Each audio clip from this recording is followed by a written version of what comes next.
think you think about how much the labor hours cost of the humans doing the work, and that's justification of the ROI of the investment in the tool. But also trying to use a tool that has multifunctionality across the organization instead of buying 7 tools that each do small things, buying more of the larger tool that can do all of it. It's just like when we went to the cloud 10, 12, 15 years ago. There's early adopters and there's laggards and late adopters, right? And you talk about AI curious versus AI serious, right? And so there's not a one-size-fits-all solution.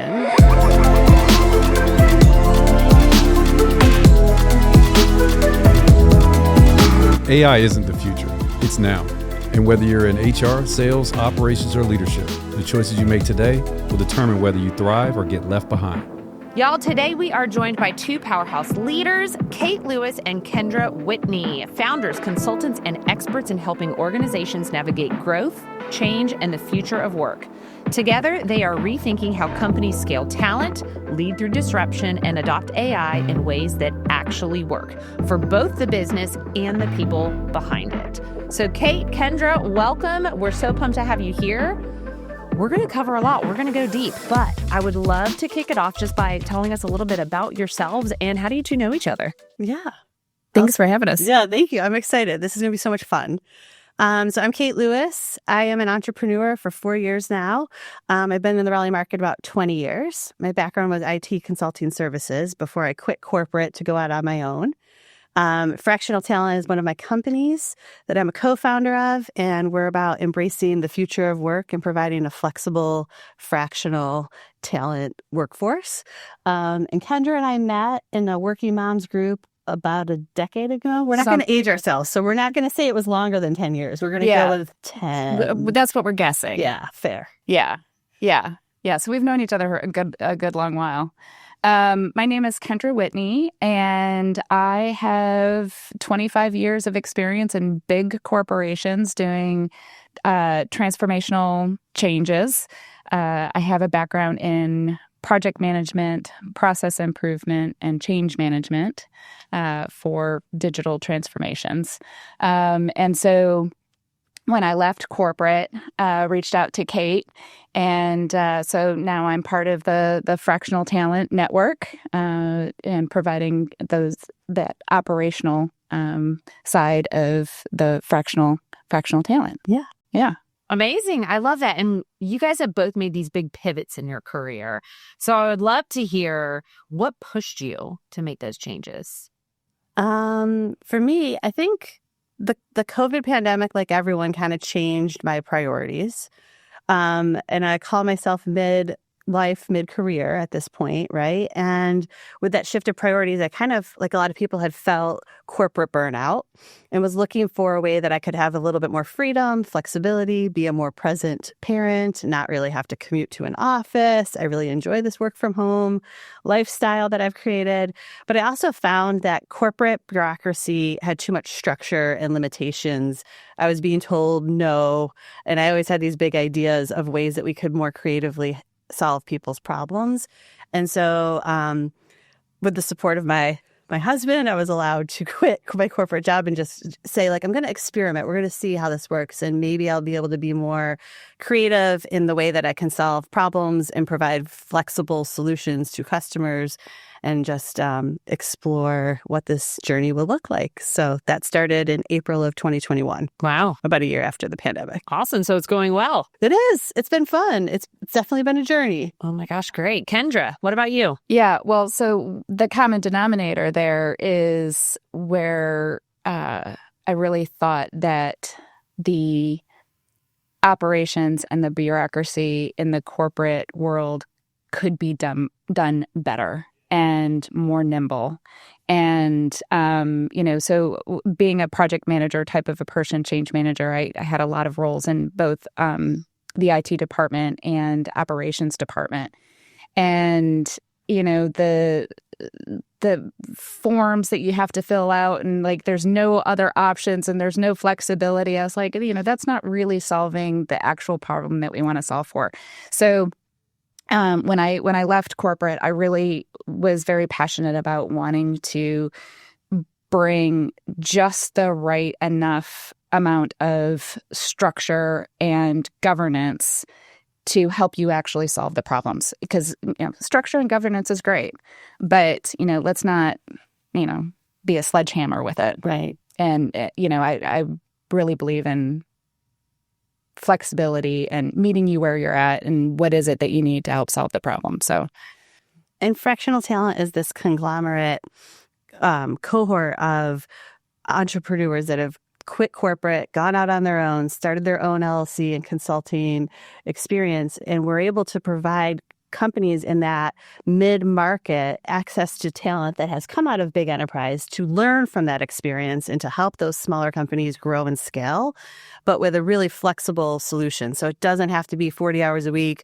long-term commitments from people. They can come in and provide governance and oversight and advisory services in 10 hours a week commitment in small buckets. And then the people on our team can go split their time across 2, 3, 4 different companies. And so you're getting to be always working on the cool, challenging, problem-solving things, and you get out of the death by a million meetings, bureaucracy and politics that everyone just, dislikes about. Well, you're talking to somebody that quit corporate and went fractional, so I get it. We get it. We're all speaking it. Right. But Kendra, you are living in this world of change management, and I feel like your head is probably spinning with the pace of which AI is thrusting all around us. What do people need to be thinking about when it comes to change management? By the way, prepping you, Greg hates the word change management. fair. See him? He's already twitching. Y'all, he's twitching. It's fine. It's fine. So let's talk about it, and then we'll get into Greg's issues. Triggering. And this is the quietest I've heard Greg. I feel like I'm being beat up here right now. But all these things are true. Little bit. But tell me, what do we need to be thinking about with change management and AI? Well, at a risk of throughout this rest of this talk of being way too repetitive with a simple answer, you're going to hear this a lot from me. And because I really do think it comes back to the why, right? That's just the thing I come back to over and over and over again is really understanding why you want to do a change, whatever change it is. Because if you can get real clear about what that why is, then some of the other pieces start to fall into place. So when you're talking about an AI adoption, and maybe that's a better word for Greg, then change management is more about the adoption piece. I would say, why do you want to get this implemented, right? So those are the sorts of things to really be thinking about. And what's that outcome what's that future state and what's that outcome that you're really looking to achieve? Not just, I got to get on the bandwagon. AI for the sake of AI. Right. That's not going to be a sustaining way to get it incorporated and adopted. So, Greg, I think the people want to know, why do you hate change management? Are you going to give me space to talk? It's not that I hate change management as a function. It's no one wants to be changed or converted, right? It's all about messaging. And we're in this era right now where people are failing at the messaging of what we're trying to accomplish here, right? And that's a fundamental challenge, right? And so if you can figure out how to message it better, explain the why better, right, then you'll get more people to adopt. Yeah. Like, I don't want to tell someone, listen to me, this is why, now go change because everything you did was wrong. When they hear change or convert, they feel like they did something wrong. You did nothing wrong, right? It's just human nature. So that's my point is I'm trying to help people be better messengers, right, in what they're trying to accomplish and what their goals are. But I love the why. Yeah. Starting with the why and the people, and the change isn't happening to you, right? You are a part of this. You have ownership in this, and and we hear you, and we know that this is going to change is a scary word for a lot of people. And if you don't feel like you are a part of that process, and if you don't have clear messaging from your leadership as to the why, the future state, and where you fit into it, right? And is your job safe? Because right now, I think with the economy and the market the way that it is, people are really fearing for their job stability. And so it's about the communication. I think the change management piece is about clarity and communication and bringing people along. We talk about this quite a bit, right? This idea, like, you want the whole organization to adopt, this new way of working, but you've not included them in the story arc. Yeah. Right. And then you're surprised as to why you're not seeing greater adoption. You've not made them a part of the why. Right. You've not really articulated how this matters to them, how it's become personal for them. And then you're throwing in those words like change and like, I ain't doing anything wrong, man. So why I got to change? So both of you are deeply invested in the future of work, and being fractional, you have the opportunity to work with multiple different companies. What are you seeing? Are there concerns? What are they excited about when it comes to AI? I think we're at the beginning of AI. And so I think everyone's like trying to keep up with it. And there's just so much noise and so many tools and so many options that there's a lot of confusion of what's the right AI for me and where to start.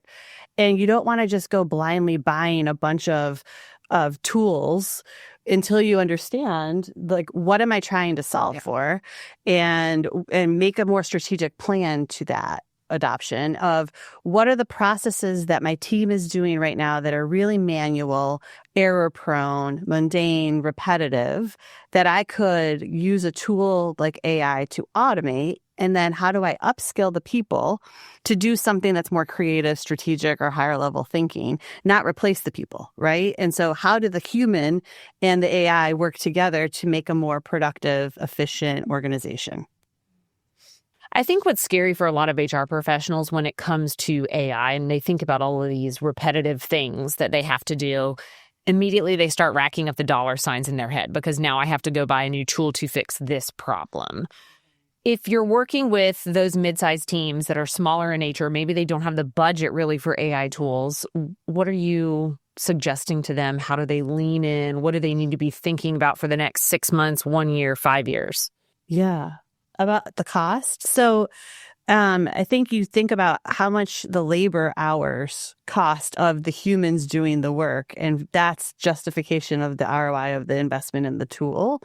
But also trying to use a tool that has multifunctionality across the organization instead of buying 7 tools that each do small things, buying more of the larger tool that can do all of it. It's just like when we went to the cloud 10, 12, 15 years ago. There's early adopters and there's laggards and late adopters, right? And you talk about AI curious versus AISerious, right? And so there's not a one size fits all solution. And we can work within a company's budget to look at ways that we can save time or money to do things more efficiently. But there's always that paradigm of, are you doing it manually? It's going to take you a lot more hours, more time, versus doing it with a tool that might save you time but cost you a little bit of money.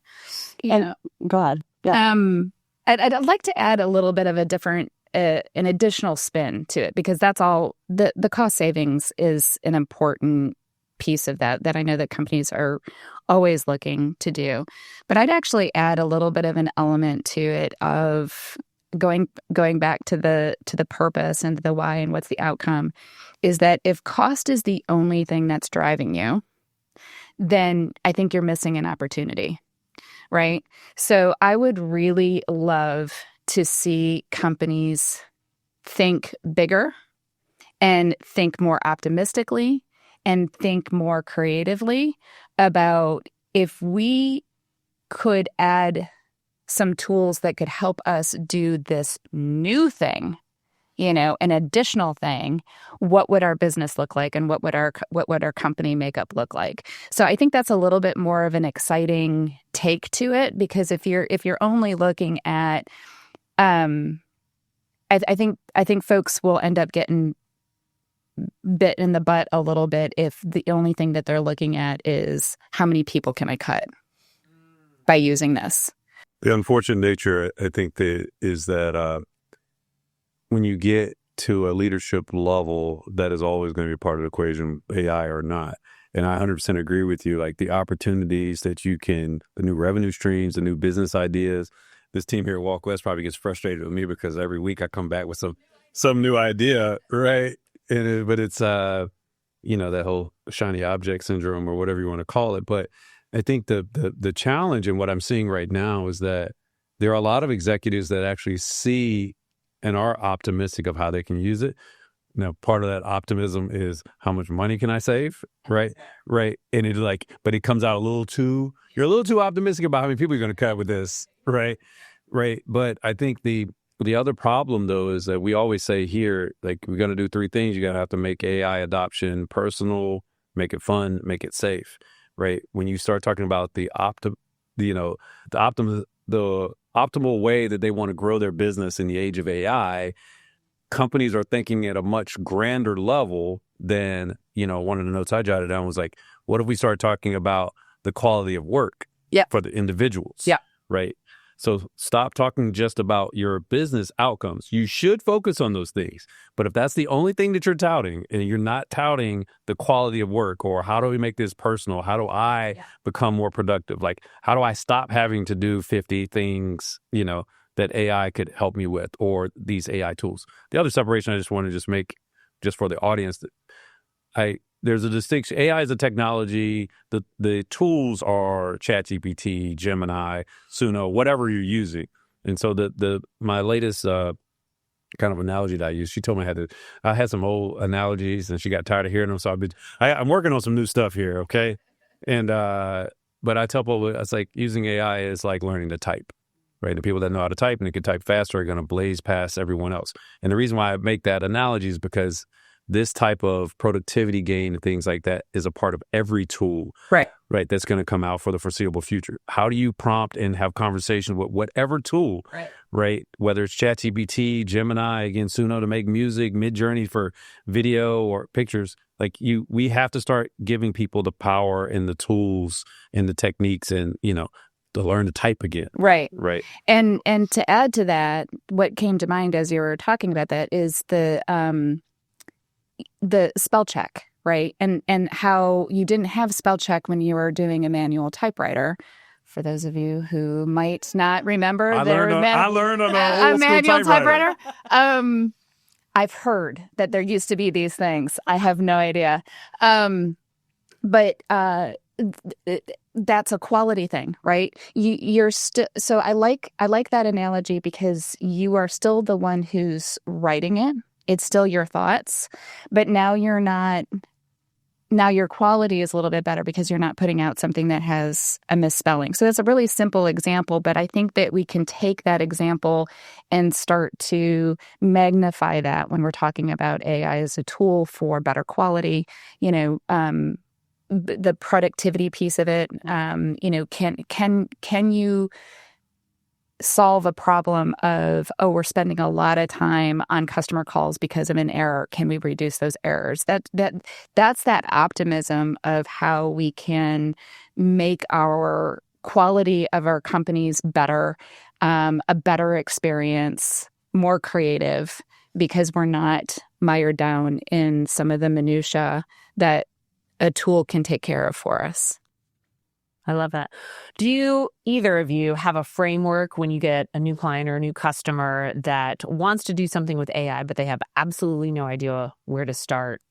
My first guess is you say, why do you want to solve this problem? Why do you want to use AI? But do you have a framework with additional steps? Yeah, we have a team that does AI assessment and readiness. Nice. And it starts with, what are the challenges that your organization is facing? What are the painful processes or workflows? Where is there a lot of error, human-prone error? Where is there no backup plan or redundancy? We have a client that had one lady, and it was a significant size, I'm going to try not to give too much away, firm that had one lady doing all the accounts payable and accounts receivable. And there's no checks and balances. There was no other person, right? And so we need, you want to still have the human in the loop, but we need to find a way to make sure that there is validation occurring and verification occurring, right? So they go in and do an assessment, and it's the start with the why.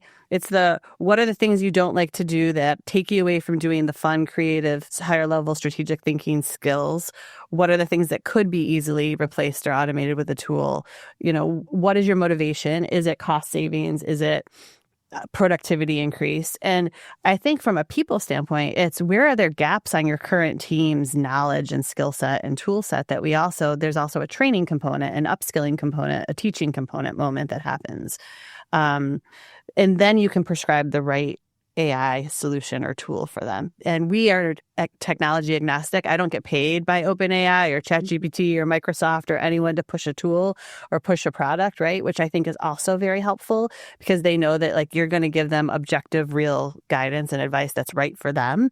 And it's about the right sized solution, which is what I love the most about the future of work and Fractional is I'm not making you hire a full-time chief AI officer for your company because that's probably not where you're at this point. That's probably not the right fit for what you need from an AI adoption.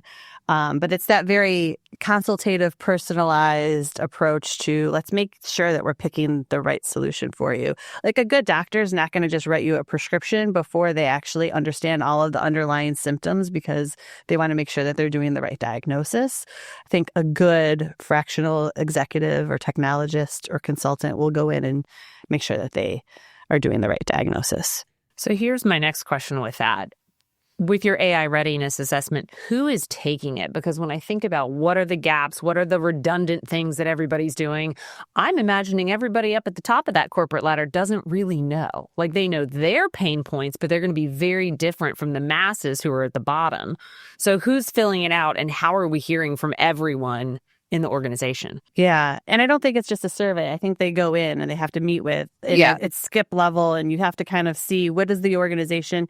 And usually I also say start small. So let's pick one department, one team, one workflow, one business process that we are going to fix. Use that as the proof of concept, make sure it goes well. And then everyone else is going to be excited and jealous that this team's getting to use this new tool, hopefully. And then that's how you can then grow it and expand it from there. So I think it's starting with start small, start with why, but also do a proof of concept. Start small. Absolutely. And that was something I was going to add into that. So I think the proof of concept is really important.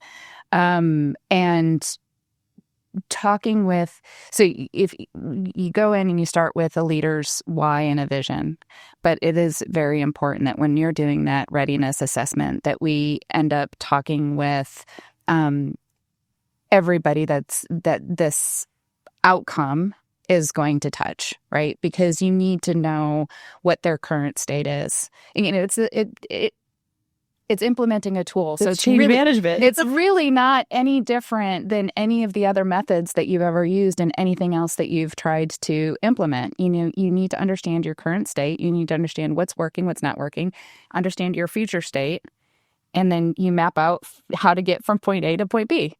So I know Simple. that sounds easy, but like I've been working a long time. I'm sure you've been working a long time. I ain't never seen it go that smoothly. No, I know. Not never. Yeah. I mean, you think things get challenging once you throw the people in? Yeah. Hey. Right. She's like, all you got to do. That's all you got to know. No, believe me. I mean, this is the reason why I still work is because it's not easy. But the steps are common steps, and really taking the time to talk to as many people in the organization to get a true sense of where everybody's at as a starting point is important. That's one of those things I tend to push back on some of the analysis and some of the industry reports. And it's like, 90% of these companies are using AI or doing this. I'm like, you mean they said AI, right? Like, or Microsoft Copilot that comes with their Office 365. Yeah, we're using it because it's part of our tech stack, right?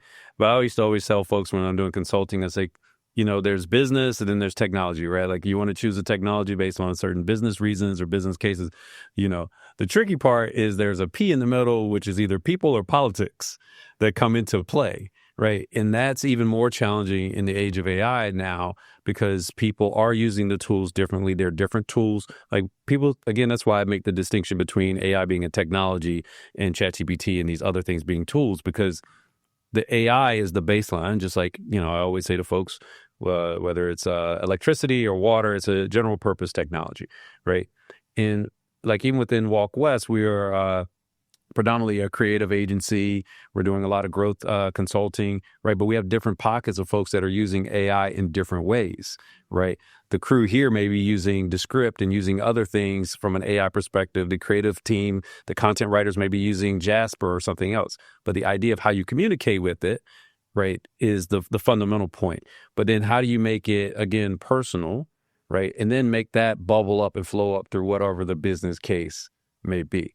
But at the end of the day, all of this is centered around the people, right? So, and we're taking all these notes on the AI assessments and readiness because we're trying to figure this out too, right? I think the We whole want to world partner together on doing exactly. this. We have to talk about that, but sorry, I'm going to take it back to you. No, I'm going to take a left turn because I think it's a great segue. Not into that yet, but I want to know from each of you, you can only pick one. What is that one human skill that you think is going to be the most important skill to have in the age of AI? Is it multiple choice? No, you can only pick one. So there was this Korn Ferry study, and I just reposted it on LinkedIn like a couple weeks ago, maybe a month ago, that said it's the soft skills. It's the top 5 skills that Korn Ferry said that are not going to be replaced by AI is critical thinking, communicate. And you told me only one, but adaptability, I think, was on the list. Communication, critical thinking, empathy is on the list. Which is why women are going to rule the world. Okay, sorry, back to you. And so I think it's the empathy is what I would say, and the communication. I think active listening, the caring, the talking to the people that are afraid about how this is going to benefit them, where they fit into the picture. The empathy, I think, is what could never be replaced by AI.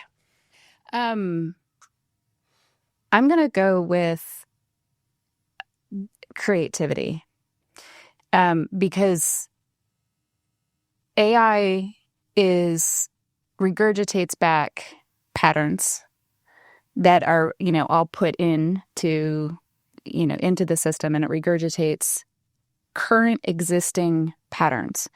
So in order for you to be different and optimistic and hopeful and having fun with it, and which are all things that will help you get rid of the fear, is AI won't replace your creativity.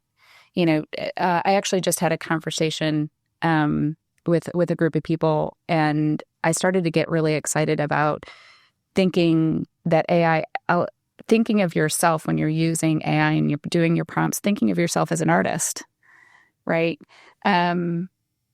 Okay, I'm going to choose to do a metal working piece. So I'm going to be working with metal. And so that's an input. And I want it to be huge. And so that's an input. So you start to put all those things together. It's a long-winded way for me to give you a one-word answer. I'm sorry. No, I think that's a great perspective. And it's one, we hear empathy a lot, and I tend to lean in with that from the chief people side. But absolutely with creativity. And that's, I think, where we're seeing a lot of the backlash with AI and social media right now, is a lot of people are saying oh, it's only giving the same thing. And I can see an AI post a million miles away, and people are getting very offended by it. And it's happened so quickly. Yeah. I think also people are misrepresenting some of it. Like when people say some people are like, oh, you can tell it's AI slop. And then I'm sure there are some people that are out there creating man, I spent a lot of time doing it. It wasn't actually AI slop. You just branded it that way because it had too many emojis. Right. Right. Or the dashes. Right. Or the M dash, co-conversation. We always talk about, I was jokingly saying, is it multiple choice to Erica, because we always talk about the 5 C's of humanity, which you basically touched on, which is creativity, curiosity, critical thinking, communication, and collaboration. Right. Those are the things that AI Did you write the Korn Ferry article? Because I think they might have stolen your 5. I did not read that. I read some things. There was 4 that were on LinkedIn, and then we threw in a 5th one. But the whole point of that is, if you really understand what those 5 C's of humanity are, and you net down on that versus, I spend 50% of my week trying to search for stuff to do my job and copy and pasting. Right, there's nothing creative, there's nothing curious. PowerPoints, right? Excel, right? Use AI to do the things that you put the content in, but let AI make it pretty. Now the balancing act, because I speak to a lot of marketers, right? I speak to a lot of IT professionals. Is there's this challenge of folks feeling a certain way when you say creativity or you say artist, because they feel like they own the domain. Yeah, it's no. there used to be a lot of pushback on, quote, the idea folks or the idea guys, right? Because, oh, you can't really build anything, or, oh, you can't really paint, or you can't really draw, right? So now we're at this point, and I call it, we no longer have to play executive vision charades, right? I can actually show you what I'm trying to do. It's no longer, it sounds like it's 2 words, right? Because that's how you feel, as an executive. And 6 months later, you get something back and you're like, nah, that's not really what I was thinking. We're not in that era anymore. And I think that's also what's contributing to a lot of the fractional folks, a lot of the folks that are going out on their own. I would say probably over half of our guests have been, solopreneurs or starting something out, right? And I started to see this trend earlier in the year. Now, part of it was people were using these tools and were very optimistic. And the other part is people were losing their jobs. And it's the first time and that's part of the reason why we call it AI voice of victim, is I say, look, you can either ride the wave or get crushed by it, right? And the folks that have been, it's the first time in my career, I don't know about you all, that I've seen folks at our level that have, 20 years of experience that are just getting clipped left and right. Right. I've never seen, like you've always seen it. And it's not like I'm not saying it's good or bad. I'm simply saying it is a pattern that I've seen that I have not seen in my 25-year career in this space. And so. Very much agree. I coach a lot of those people. That is how Fractional Talent started. With my first company was helping all of these people 20, 30 years into their career that by choice or mostly by force got reorged out. And they're like, what do I do now? And you're never too old to learn a new skill and upskill and take your education into your own hands. And it doesn't need to be an MBA. No offense. I know you just finished yours. Congratulations. Thank you. But it can be AI certifications and online training in one course and self-taught. A lot of what I've done with AI, you mentioned Jasper and I giggled because I used Jasper 3 or 4 years ago before ChatGPT was as available and ready. And I thought it was like the secret code of like how to do some of the brainstorming for longer market content. But my point is, like, people need to upskill because the job that you had the last 20 years isn't the same as what's going to be available next year. And that is how the whole fractional movement and solopreneur movement. And let me just go out on my own and be a consultant because I have all this knowledge and experience and skills that I can add value to all these organizations. And let me just be the captain of my own ship. It's a smaller ship than the big ships that they used to be the captain of, but they're easier to turn. They're easier to turn. They're more agile. They're more adaptable. So for each of you, what is your current AI tech stack? Oh, I have a lot that I use, but I love Canva, has some AI built into it. I'm definitely using ChatGPT daily. I have multiple large language models that are trained on my different brands and businesses and services that I go back to. I also have Perplexity just for more market research or to like just double check. We're using Copilot in Teams for AI. I'm using Fireflies as well. That's a little bit of them. Oh, for video production, I'm using Opus Clips AI. I'm using Riverside for the new podcast. So that has AI built in to just grab some of the clips and stuff out of those videos because we're doing more video content production. Probably that's a small list of some of them that I have going on right now, but... No, I love it. That's very similar to my own. But what about you? Well, at risk of being on the opposite end of the spectrum of Kate, I'm a pretty simple gal, and I use ChatGPT. I've been training that, getting more and more into the system prompts and creating projects and getting that really trained on my voice and my vision.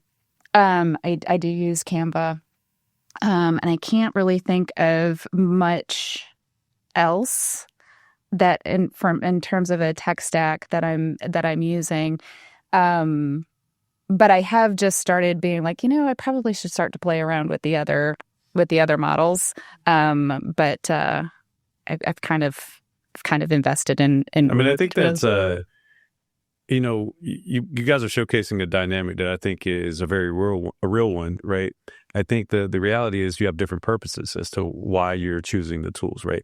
Kate, similar to myself, running a company, running an organization, wears many hats and is trying to figure out how do I scale this business without necessarily having to, break the bank and hire 15 people, right? You're doing more, consultative type of work, right, where you may need more deep research and others. The other thing I tell people all the time is like most of these, especially the foundational models, the large language models, like, the ChatGPTs, the Geminis, Microsoft, well, I guess they leverage ChatGPT, but the point of it is they're all converging, right, to within 3 to 5% of the same kind of features, right? So you have more video and audio. You have more, it's multimodal, you can generate images, you can do, and then the cool thing is you can just use ChatGPT and say, how should I prompt Canva, Perplexity, others? How can I best use that? So I always tell folks, I don't AI search, I AI research, right? I am learning constantly, not just about ChatGPT. I'm using ChatGPT to figure out how do I use all these other tools the best way. Right. And again, it's all about the purpose. But you also proved the point that I was trying to describe earlier, which is all of these tools, fundamentally, you have to understand how to talk to the machine. You have to be able to type correctly to use Canva and Perplexity and Copilot and Adobe Firefly. The other thing I was like, I don't think that people realize you named a bunch of tools that 2 years ago did not exist in most people's minds. Right. My 8-year-old is using Canva right now in second grade. They're also doing AI. I would describe it more as machine learning around classification. She's in public school. She's not in some, fancy private school. Like they're in a public school in a rural area, right? And they're using these tools and they're learning about it. So that's exciting. Yeah. I also am very excited about agentic AI. I think we are right now just doing generative AI and everyone's trying to figure out this whole generative AI and how to use this. But like, in the future, I am excited about the virtual assistant being an agentic AI that goes to all my meetings, that knows everything that's going on in my brain, that can keep it all under control, take the action items, do the follow-up, schedule it, like beyond what Fireflies and Copilot are doing for me. Because right now I have what did I list? 7, and I probably forgot a handful. 10 different tools that are not all integrated and that are not an agentic role-based AI. So I think the virtual assistant for a small business owner is a huge agentic AI. And then I also am a big, strong proponent of SDR, the business development rep or sales development rep being an agentic AI in the future as well. A lot of people are doing the lead gen, bringing the lead in, and then just letting the sales account executive, subject matter expert, more senior person close the deal and have the qualification call with the customer. That is we could do a whole episode on that. I know Amanda Colo, she was one of the co-founders, I think, for Sixth Sense, and she has One Mind. Her company is basically a virtual SDR, right? And she has strong beliefs. I'll say that that effectively all SDRs will go away, and you will have those conversations. Because at the end of the day, the reality is the SDRs historically have been, I'm trying to qualify you. I can't really answer all your questions. And then maybe a week or two later, you could talk to my boss who knows a little bit more. And then we can keep going up the chain versus the SDR that's virtual, that can never skips a beat, can literally pull up whatever deck in real time, get all the information. It's selling 24/7. The other part doesn't have sick days. Doesn't get sick, doesn't get upset. Is not a fresh grad out of college that needs a lot of micromanagement and training and all the things. I've managed teams of SDRs, and that's like the 1 and 2 year out of school, early in career people. And there's a lot of maturity and learning that goes into those people who then want to become an account executive or a sales person. And so, yeah, there's the people management that I think would be easier with a team of robot. And one last thing on your agentic, right, on your, and when you say in the future, this is a very near future, it's like tomorrow. 6 months, 12 months. Right? I mean, like I'm shopping right now. There's tools out there. I'm not going to build it. I'm going to buy it because I also have learned very quickly, like, oh, this is a good idea, but let me see who else has already had that idea. You don't want to start a 5th or 6th I was thinking company, of it, Kate? actually. I thought that's what we were going to do after the show. Like, this is literally our conversation, You Kate. have matured so much. This is amazing. That's what we do. It's all about therapy here at AI Voice of Victim. I was going to say, just one little podcast episode and we're solving all the world's problems here. But you could stitch all of these things together in a workflow, in an agentic workflow that you're talking about, all these tools. And you could define the workflow. You already know. Yeah. You have your AI adoption person sitting next to you. We're not going to say change management, right? But Kate needs the adopt. She doesn't need to be changed. No, she does not need to be changed. I love change. Okay. I'm not afraid of All it. right, Erica. All right, let me rein all y'all in here. One of the things we love to close with, because it just opens up so many people's eyes to how you can use different tools, and it's one of the reasons I ask what tools, is we play a little game called Last Chat. Oh. So you got to go into that chat GPT. Exactly. Yeah. The fear on her face right now. You can give a little context. What if it was my notes for this podcast? Whatever works. Whatever works. But I didn't have to read from it. Oh, I'm going into ChatGPT or Perplexity. Which one do you want me to go into? You get to pick. And we share ours also. Which one was the last one you used? I think literally there is a lot in here. I'll let someone else go first while I find what I want. All right. Well, you get an appropriate one that you can share with the public. I had photorealistic pictures for my new website that we were trying to do in ChatGPT, and I had to keep prompting it. You know what you were saying about I had this vision, and I was like, oh no, but make it this demographic person. Yeah. Oh no, that's not what a 40-year-old looks like. Are you saying there's bias? Remove the wrinkles and make them smile. And so that was like that was a pretty long photo prompting one that I did that I will share. That like I was taking a picture that is now on my website. Yo, very nice. Can you help me make a photo in a landscape format, doing a one-on-one career coaching? Please make sure to capture. Oh, I used my own image and I said, make me part of the picture. So there's the prompt if you want to see it. I've done that for slides. Yeah. Where I said, like, add my face into this. And, there's usually some AI blips, like they gave Professional office wear. Yeah, you just got to coach it up a little bit more, but They it's made always me fun. look pretty old, and I said, can you remove the wrinkles and put a smile on my face? For me, they would just change the whole picture. What about you? So I'm playing around with an idea that people that I work with who are small business owners need to add more creativity and sometimes, not all of them, of course, but sometimes they actually need a hobby, right? Something I'm really encouraging people to step away from their computers and stop the grinding so much so that they can have some space to think about new ideas. And so that's all context for my most recent prompt, which I was playing with last night, was trying to figure out a set of questions that would help you find your perfect hobby. I haven't gotten there yet. I'll let you know when I get there, but I haven't gotten there yet. That's very interesting, and I think you're hitting on something. I was having a conversation a couple months back with Dr. Westerman at MIT. I went through a course earlier this year, and we were having just a follow-up conversation about some things, and MIT is using like a case study that we did for Walk West with some of the current students. So there's people that see me like presenting the move, the from to, as you were describing earlier, right? The change management. Ugh. I almost broke out in hives, right? Just saying that word. Am not I will not require you to change your opinion about change management part. But one of the things he was talking to me about, though, was the idea. He said, I feel like, we were just talking about it. We were having discussions. Like, I feel like colleges need to offer more hobbies and differentiation other than just the very technical. He said, because people need to be more well-rounded. Can I say no to that? No? As a college child, no, but I mean, I took a running class, which meant I paid University of Florida State tuition to literally I don't think running is a hobby. Yes, it is. That's a hobby? There was running. You could pay to take bowling. You could do. I got my annual physical tomorrow. I'm going to tell my doctor that exercise is a hobby, so I'm not going to do it that much. These were all classes, though. And I'm just saying, the cost of college these days, no, I'm not paying for my kid to go bowl. Sorry.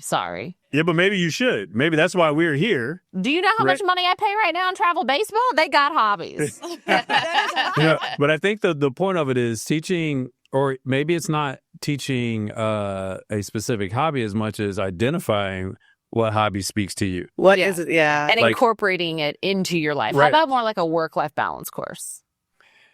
That just sounds very HR. I would give it a better Yeah, name, but like, I wouldn't call it change management. all right, but let me just do mine. Gosh. What's your last chat? My last chat here is a little bit nerdy, but it's something I've been trying to figure out, or not figure out, but get some help on, which is how can blockchain be used to create attribution, like marketing attribution, for tracking for AI search, right? Like there's a lot of folks having conversations now where there's a lot of conversation when we talk about agentic, right? People are blocking AI agents from, communicating with their brand, right? Which we used to not like that. And we used to use these robots.txt files you drop in there, tell them where you can go with robots.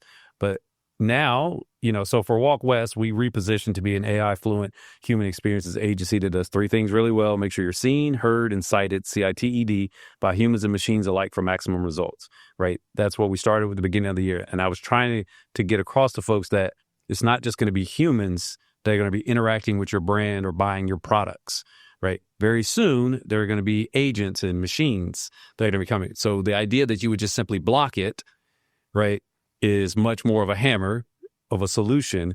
That means you're going to, if you're a retail, and someone says that I want to use ChatGPT operator to go buy me some shoes, or some agentic workflow through Perplexity to go buy me some clothing, and now you've blocked it, you've now cut out a big portion of your market, and it will be a radical portion of your market in the next, 3 to 5 years, if not sooner, right? And so, but the problem becomes with AI searches, it's this black box. And so as marketers are going to be very challenged to figure out attribution and how that tracked. How did this thing over here that happened end up creating revenue down here? It was already challenging pre-AI.